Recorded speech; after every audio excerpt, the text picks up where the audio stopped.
요즘 강원FC에 악재가 잇따르고 있습니다. 선수 2명이 성폭행 혐의로 고소됐고 김병수 감독은 성적 부진으로 전격 해임됐습니다. 단계적 일상회복 조치 이후 강원도 내 코로나19가 다시 확산세입니다. 하지만 강원도가 생활치료센터를 줄이겠다고 나서 우려의 목소리가 높습니다. 올해 고성 지역의 쌀 품질이 예년만 못합니다. 집중호우에 벼에서 다시 싹이 나는 수바라 피해를 입고 있습니다. 올해 러시아 연해주 수역으로 원정 조업을 떠났던 체납기 어선들의 오징어 어획량이 부쩍 늘었습니다. 오징어 어군이 잘 형성된 데다 중국 어선들의 조업 방해가 한층 줄었기 때문으로 보입니다. 안녕하십니까. 뉴스데스크 강원입니다. K리그1 강원FC 소속 선수 2명이 시즌 중에 술자리를 하고 동석한 여성을 성폭행한 혐의로 고소를 당했습니다. 강원FC는 이들을 무기한 출전 정지시켰는데 당사자들은 서로 합의하에 벌어진 일이라며 억울하다는 입장을 밝힌 것으로 전해졌습니다. 이준호 기자입니다. 지난 9월 29일 강원FC는 K리그1 포항 스틸러스와의 강릉 홈경기에서 1대0으로 승리했습니다. 이 경기가 끝난 뒤 강원FC 선수 2명은 SNS 등으로 알게 된 여성 3명과 술자리를 가졌고 이후 여성 1명과 호텔에서 만남을 이어간 것으로 알려졌습니다. 그런데 이 여성이 선수 2명을 성폭행 혐의로 고소했고 강원FC 구단은 경찰 조사가 시작된 10월 중순쯤 이런 사실을 알게 됐습니다. 구단 측은 닷새 뒤 자체 징계위원회를 열어 이들을 훈련에서 배제하고 무기한 출전 정지와 퇴소 조치를 내렸습니다. 구단 측은 성폭행 혐의에 대한 수사 결과는 아직 나오지 않았지만 시즌 중 음주한 사실을 고려해 최고 수준의 징계를 내렸다고 설명했습니다. 경찰은 조만간 당사자들을 상대로 고소 사실의 진위 여부를 조사할 계획입니다.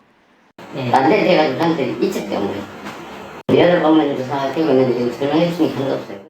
취재진은 구단과 해당 선수들의 입장을 듣기 위해 정식 인터뷰를 요청했지만 구단 측은 거절했고 선수들도 아직 아무런 답변도 내놓지 않고 있습니다. 다만 구단 측에 따르면 선수들은 서로 합의하에 성관계를 가졌다고 주장하는 것으로 알려졌습니다.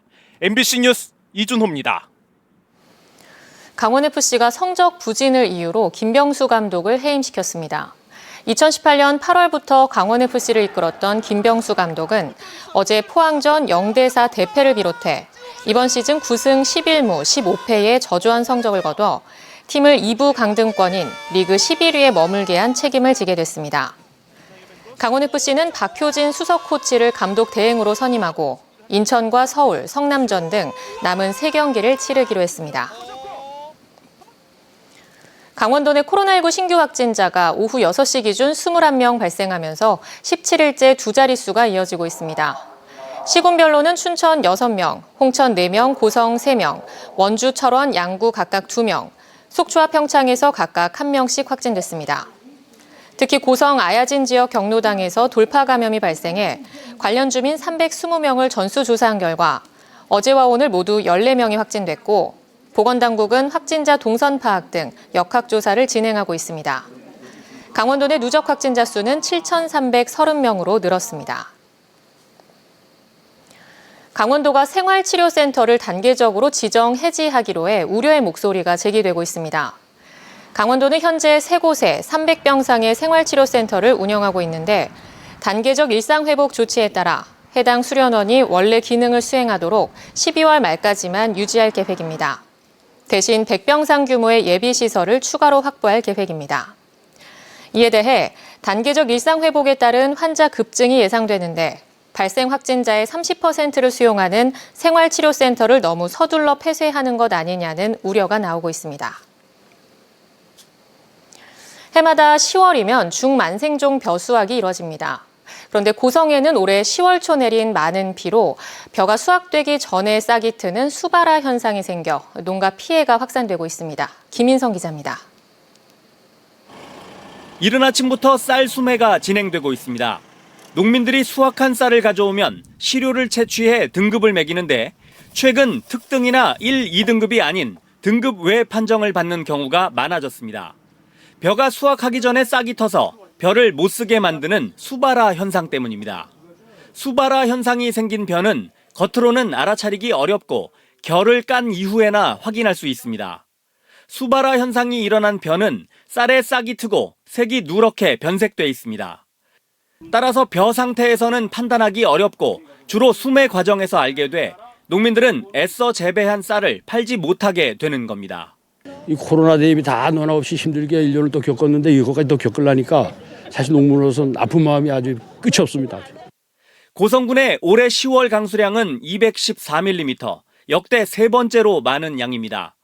벼 수확기인 10월 4일부터 11일까지 무려 179mm의 비가 집중됐습니다. 고성군에서만 현재까지 351톤의 벼가 수발화 피해를 입은 것으로 집계됐습니다. 특히 만생종인 맛드림 품종에 피해가 집중되다 보니 모든 맛드림 쌀은 아예 창고에 보관하도록 했습니다. 이것도 하나의 어떻게 보면 재해라고 저는 생각하거든요. 농민들은 진짜 난감합니다. 어디 가서 누구한테 하소연할 수도 없는 거고.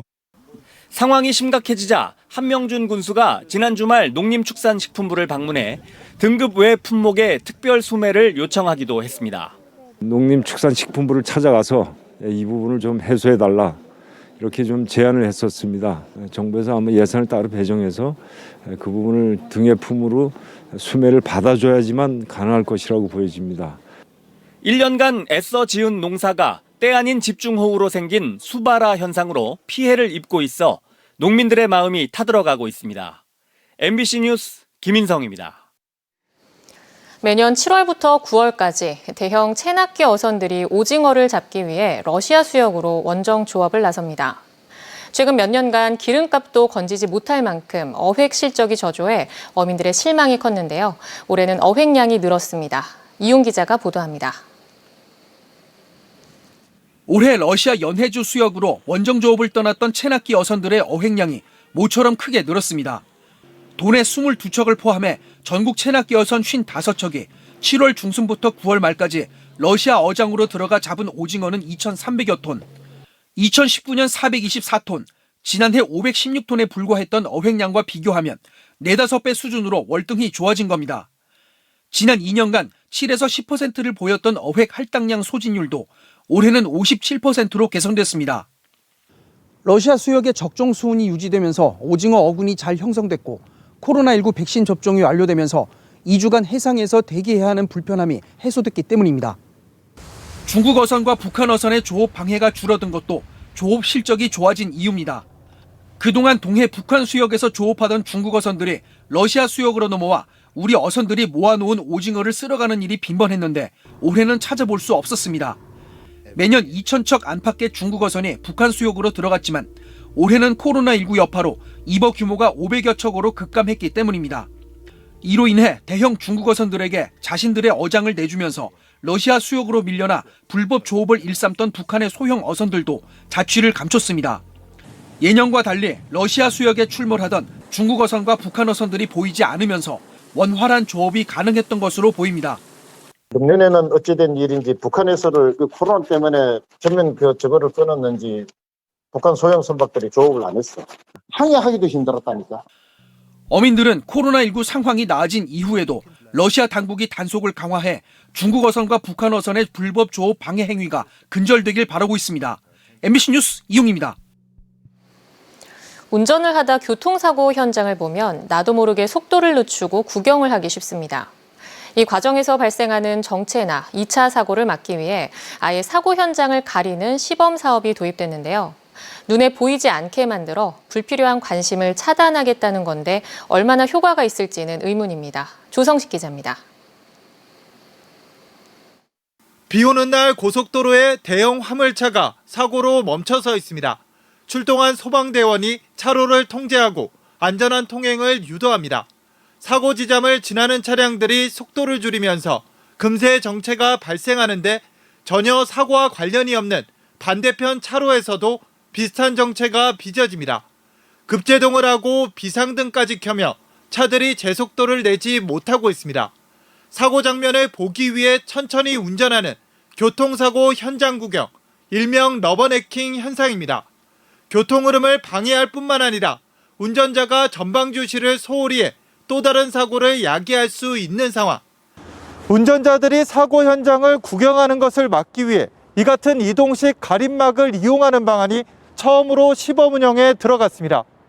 사고를 가장한 모의 현장을 만들어 가림막을 설치하고 하루 7시간 동안 유지하며 같은 차로가 아닌 반대 차로의 차량 감속 정도를 확인한다는 계획입니다. 이미 미국과 일본, 영국 등에서 사용하고 있어 국내 도입 전에 효과를 검증하겠다는 취지입니다. 교통사고로 발생하는 정체를 해소하는 그 1차적인 효과와 2차적으로 정체가 발생함으로 인하는 그 후발, 교통사고 유발을 억제하는 효과가 있다 하겠습니다. 지난해 강원권 고속도로 교통사고 중 속도 정보 확인이 가능한 구간에서 발생한 34건의 사고 가운데 절반 이상인 18건에서 반대편 차로 차량 감속이 확인됐습니다. 하지만 가림막도 구경의 대상이 될 수 있는 데다 사고 처리 지연 문제 등의 우려점이 있는 만큼 실제 도입에 앞서 효용성뿐만 아니라 다양한 검토가 필요하다는 목소리도 나옵니다. MBC 뉴스 조성식입니다.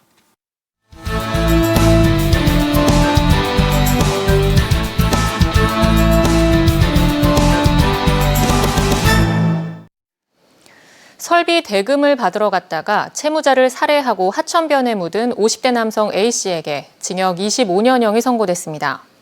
춘천지방법원 영월지원 형사합의부는 A씨 등이 피해자를 찾아가 채무 변제를 독촉하며 감금하고 살해한 것은 범행이 매우 잔혹하다며 중형 이유를 밝혔습니다.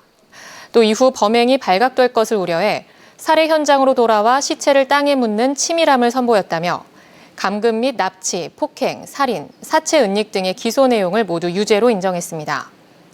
한편 범행에 가담한 A씨의 아들 등 10대 3명에 대해서는 성인인 A씨의 책임이 크다고 판단된다며 춘천지방법원 소년부로 송치했습니다. A씨와 아들 등은 지난 5월 정선에서 식품 설비업을 하는 60대 B씨를 찾아가 10여 년 전 빌려준 식품 설비와 관련해 대금 1억 5천만 원을 돌려받으려 했던 것으로 알려졌습니다.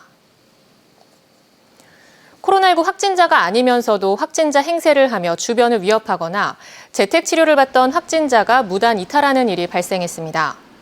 어제 오전 강릉에서는 40대 여성이 술에 취한 채 식당 2곳에 들어가 확진자 행세를 하며 주인들에게 위협을 가했다가 업무 방해 혐의로 경찰에 체포됐습니다. 지난달 31일 춘천에서는 재택치료를 받던 확진자가 무단 이탈해 모임에 참석했다 적발돼 보건당국이 고발하기로 했습니다. 부동산 개발 시행사로부터 뇌물을 받고 유리한 유권 해석을 해준 국토교통부 공무원이 구속 송치됐습니다. 강원경찰은 최근 뇌물수수 혐의로 구속된 국토부 직원 A씨와 뇌물 공여 혐의로 입건된 개발 시행사 관계자 B씨를 검찰에 함께 넘겼다고 밝혔습니다. A씨는 2017년부터 2019년까지 B씨가 강릉에서 추진한 부동산 개발 사업과 관련한 인허가를 받을 수 있도록 유리한 유권 해석을 내려주고 20여 차례에 걸쳐 접대와 현금 등 2,500만 원을 받은 혐의를 받고 있습니다. 레미콘을 운반하던 차량이 산길에서 추락해 60대 남성이 숨졌습니다. 오늘 오전 9시쯤 삼척시 도계읍 점리의 산길을 운행 중이던 레미콘 차량이 10m 높이의 산길 아래로 추락해 운전자 64살 이모 씨가 숨졌습니다. 경찰은 정확한 사고 경위를 조사하고 있습니다. 강릉시가 이달 중 월화거리 환경정비 사업을 마칠 계획입니다. 강릉시는 금악 풍물시장 철거와 관련한 상인들과의 합의가 이뤄져 상가 이전 보상금 지급 절차를 마침에 따라 이달 안에 철거 작업과 환경정비 사업을 마무리하겠다고 밝혔습니다. 월화거리 정비 사업은 오래된 시장 상가 건물을 철거하고 광장을 만들어 도심지 공원을 조성하는 사업으로 21억 원을 들여 올해 초부터 추진해 왔습니다. 동해시가 통계청의 2021 대규모 통계조사 유공기관으로 선정돼 부총리 겸 기획재정부 장관 기관 표창을 수상했습니다. 대규모 통계조사는 5년마다 전국에서 실시하는 통계청 3대 총조사로 알려져 있습니다.